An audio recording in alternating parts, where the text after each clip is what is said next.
Welcome to the History Hotline, the hottest line for all things Black history and beyond. Hello everyone, welcome to episode 82 of the History Hotline. My name is Deanna Lynn Cook, and as always, I'll be your host today. Now, from the title, I'm sure you know, this episode is about a place in Jamaica called Fort Charles in Port Royal. And you might be thinking, well, a bit random, why are we going to Jamaica for today's episode? Well, I was fortunate enough to be in Jamaica weeks ago. And when I was there, I was able to go to some historical sites. And I think for maybe not the next few episodes, but dotted into the episodes of the future, there will be some episodes about some of the places I was able to visit when I was in Jamaica, and Fort Charles was one of them. There'll also be accompanying reels and other social media content on Instagram and Twitter, so please check them out. I'll be thinking about Fort Charles today. We'll be splitting this episode into 4 parts: the history of Fort Charles, its purpose, the impact of the 1692 earthquake, and then Fort Charles in the present day. And being able to go to this heritage site and a kind of space that's now being preserved and is a museum space, should I say, in order to kind of tell this history and explain what happened and to show what Jamaica looked like in its heavy colonial era. It was really cool, actually. It was something quite different than what I had seen before of Jamaica. And I think coming out of COVID as well, tourism is something that the island relies on very heavily. And places like that have been closed for the past 2 years. So they are slowly opening up now and, ready to welcome visitors. So we did have a really good time there, actually. It's a very interesting place, and I'm going to share all about it today. I hope I'm going to do a good job of explaining it to you because you're not literally there. So maybe if the social media content has been created, go and have a look at that first, just to give you a visual image. Podcasts are hard, you can only hear me. But if you do want to have a look at what it looks like, just so this episode kind of, sits in your brain a little better and you're able to visualise things as I speak about them, please feel free to do that. But do come back. Fort Charles, in some ways, is a standing reminder of Jamaica's history, its colonial history, and its history in the name of defence in regards to colonialism, and how the different European colonial powers used that part of Jamaica in order to defend itself. It was the first fort that was constructed in Port Royal, and experts have kind of suggested that it was built around 1650 to 1660, so the mid-1600s is when it was thought to have been built. Now, prior to that, Jamaica was under Spanish control, and Spain then were at war with England over the land, over Jamaica, over the island, because it was the Spanish that, quote unquote, discovered it prior to that. Now, Oliver Cromwell, giving you a bit of British history there, who was Lord Protectorate of England, sent in an expedition to invade the Spanish island of Hispaniola, which is the island that is now Haiti and the Dominican Republic. So Haiti's in the west, Dominican Republic is in the east, and that was called Hispaniola, which is Little Spain, obviously by Christopher Columbus, who, quote unquote, discovered it, did not discover it at all, but said he did, so that's all that mattered. However, this expedition failed, and the leaders of the expedition didn't want to return home, shamefully, having, captured nothing. So they actually turned their attention to capturing Jamaica, which was a poorly defended island by the Spanish. And so this kind of attack and takeover of Jamaica was quite easy, in comparison anyway, to the island of Hispaniola, which they weren't able to take over. It was in 1655 that England managed to completely take the island from the Spanish. And during the time kind of prior to that, the island was faced with a lot of conflict of people trying to take over the island.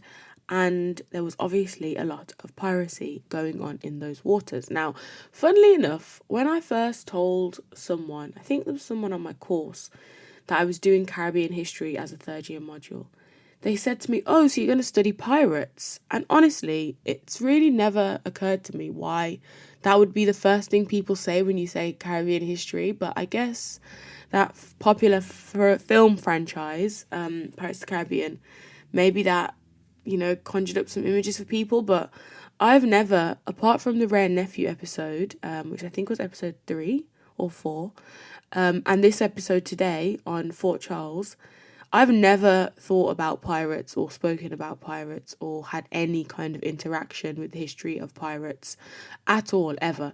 So it's very interesting that this has come up, and it's also interesting that people kind of jump to pirates when they think about Caribbean history. I'm not sure why. But anyway, back to Jamaica, back to the island, and at this point, when England managed to seize Jamaica from the Spanish, they begin to kind of make sure that the island won't be captured again. And so it becomes very important to them that the forts are very strong, and they can withstand anyone that tries to attack the island. And attacks would have obviously been common at that time. European colonial powers were building up their empires, especially in the Caribbean, and there was also pirates who would travel the waters in that area in particular, trying to gain wealth and status and things of that nature from the wealth that was already on the islands. Now, the fort was completed in this mid 1600s time period, and it was the first of 6 forts to be built and manned by a garrison in Jamaica. It was initially referred to as Passage Fort. Then when it was finished, it was given the name Fort Cromwell, who was the kind of patron of the expedition and leader of the Commonwealth at that time. However, with the restoration of the monarchy under Charles II, it becomes Fort Charles. Obviously, there was going to be nothing named after Oliver Cromwell, after what he had done in terms of trying to overthrow the monarchy. Well, succeeding in overthrowing it, but then, losing his life after. And obviously that being unsuccessful as the restoration of the monarchy occurred, and they are still with us today.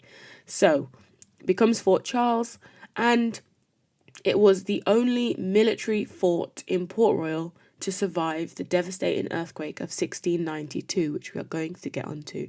And it makes Fort Charles quite a special place now, because it doesn't really look like what it would have looked like back then, because of the earthquake, and some of the structures that are there, as well as the way that the tide of the sea has moved, meaning that the cannons that would have been set up to shoot down ships or warn ships coming in if they were coming in with ill purposes, they are very much inland. It's very weird to see. There's a good stretch of land that continues on past the cannons, because the tide has moved, and there's now more land as opposed to sea being exactly at the end of where the cannons are. So that's quite interesting to see when you're there. When you look out over where the cannons are all lined up, there's pretty much land for a good few hundred meters out, if not kilometers, and then it's the sea. But prior to that, it would have just been the sea directly outside of the cannons. And now for a little bit on the pirates. So, funnily enough, actually, I'm not a Pirates of the Caribbean fan, but Pirates of the Caribbean, Curse of the Black Pearl, was actually set in parts in Fort Charles. But they didn't actually use Fort Charles to film. They actually filmed in LA, or south of LA, on this 3-acre bluff that they built on Palos Verdes Peninsula. Now, interestingly enough, they didn't use actual Fort Charles, probably because it doesn't look like a fort anymore, because it is close to the water, but it's not close enough to resemble it being a fort. And also, it is a heritage site, and it's used as a museum now, so it would be quite impractical to film Pirates of the Caribbean there. And whilst they weren't, completely accurate with the rebuild of Fort Charles for this film set, they did include some of the key elements, which were a prison and the barracks and the kind of courtyard area and staircase and platforms where people would have been hung for piracy if they were caught. And so there are some elements that remain true, even though the film is not obviously an accurate representation of things that happened. They did keep some historical points of reference in the film. Now, we have mentioned Port Royal before on this podcast, as I said in the Ray and Nephew episodes, and we also mentioned another man, Mr. Sir Henry Morgan, who was a Welsh buccaneer and one of the most famous pirates. He is the face of Captain Morgan's rum now, but he was a influential, shall we say influential or infamous, an infamous figure in Port Royal and at Fort Charles. He was originally from Wales, and he came to Jamaica with the forces of Penn and Venables in the English invasion in 1655.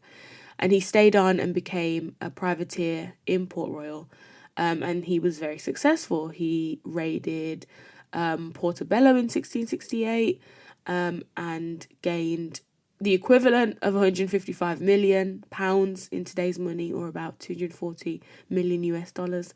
And he was able to help Port Royal to be sustained with his wealth.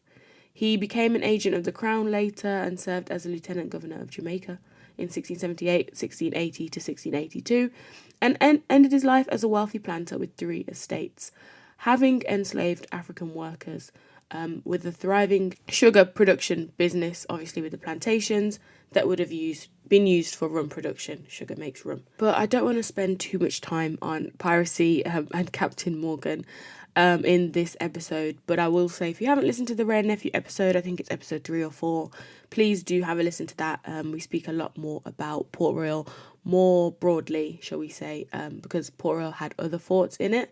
But Fort Charles is the only remaining fort today that survived the 1692 earthquake, which we are going to talk about now. So it was in 1692 that this earthquake hit Port Royal, and obviously Fort Charles, along with the other forts that were in the area, were decimated.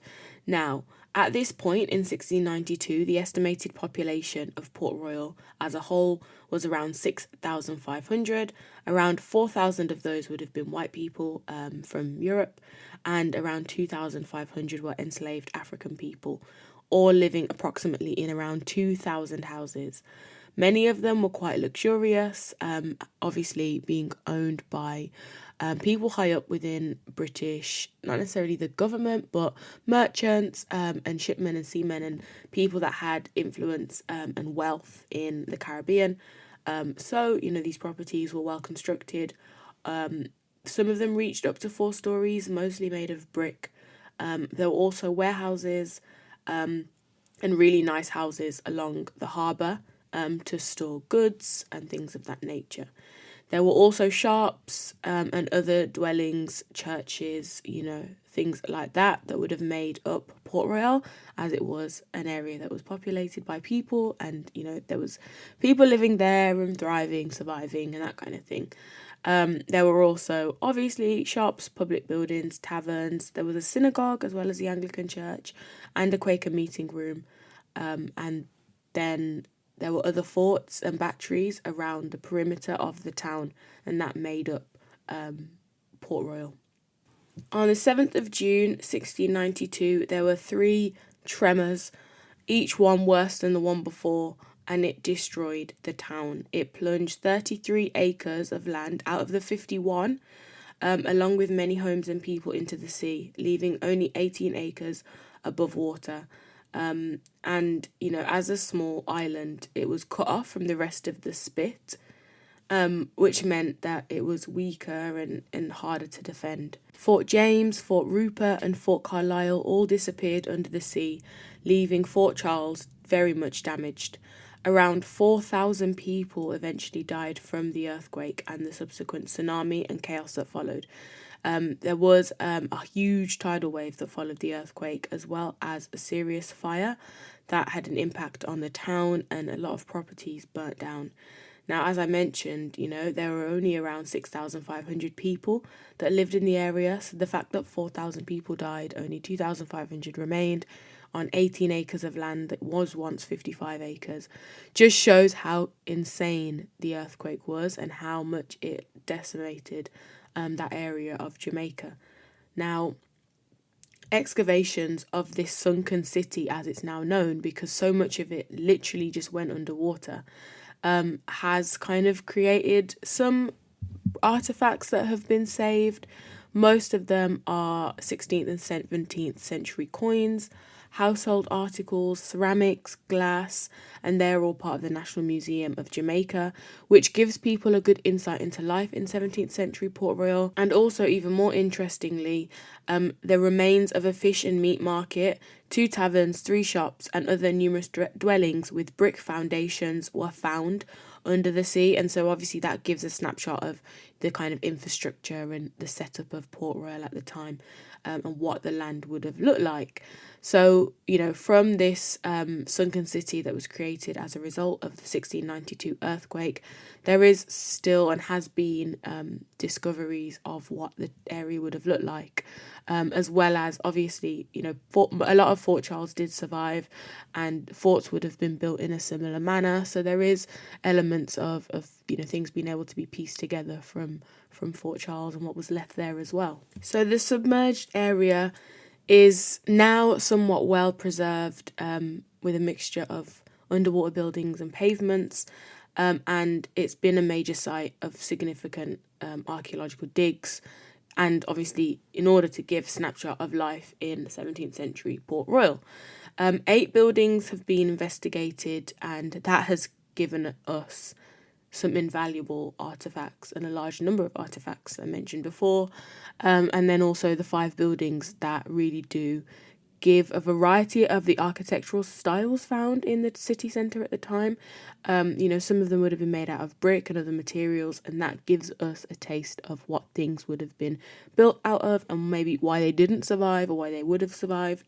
Something like the earthquake in 1692. I keep thinking to say 1962. It's definitely a long time before that. There were simple frame buildings that were found, as I said, brick structures, things that were made out of plaster that were really well built and really solid but didn't manage to survive. And these are all kind of underwater, so underwater digs and underwater excavations have to be done to find, what was in Port Royal once before. If you go there now and thinking about Port Royal today, it's owned and operated by the Port Authority of Jamaica, the PAJ, and you can go there and visit and have a tour of the place. They have mocked up what it would have been like prior to the earthquake, and that includes a jail and army barracks and things like that, so you can kind of see what the setup would have been. There was another earthquake in Kingston in 1907, which resulted in more damage to the properties that were left in Fort Charles and in that Port Royal area. Kingston is really close to Port Royal, if you didn't know. There's a place that we saw there called Giddy House, and it's a house that's essentially, it's tilted. So even if you stand in it, you're falling. It's like you're on a hill, even though you're inside a building. The house is just completely tilted. The fact that it still stands up and hasn't collapsed or tumbled down is an architectural wonder and miracle in some ways. But you can take those cool kind of Leaning of Tower of Pisa pictures where you're kind of look like you're pushing up the house, but if you stand inside of it, your body is pushing you down into the corner where it leans, as opposed to being able to stand up straight. It's really difficult to do. It takes actually a lot of work and concentration, and it made me really giddy. That's why it's called the Giddy House, because it obviously is tilted and off balance there. Fort Charles at the moment is somewhere you can visit. It's somewhere that is accessible to tourists and people that live in Jamaica alike. And a place I would recommend if you ever find yourself in Jamaica. Obviously, most people wouldn't go to Jamaica to look at an old fort. There are beaches, there are mountains, there are other fun things to do and see and eat. But if you like history, and you probably do because you're listening to this podcast, then that is definitely a place you should visit. So, if you haven't already watched the social media content that I have not yet created upon recording this episode, so maybe if you're a quick listener, it won't be there, but it will be there at some point soon. So please do have a look at that to get a visual image, or have a Google. There are quite a few YouTube videos as well about Fort Charles and Port Royal in the area, if you want to find out more information about this 17th century Jamaica and what it would have been like. Thank you so much for listening to this episode this week. I hope you have a wonderful week, and we'll be back next week with another episode. Goodbye. Thank you for listening to the History Hotline. If you've enjoyed this episode, please tell a friend to tell a friend. To continue the conversation about Black history, head over to our social media platforms at the History Hotline on Instagram and at the History HL on Twitter.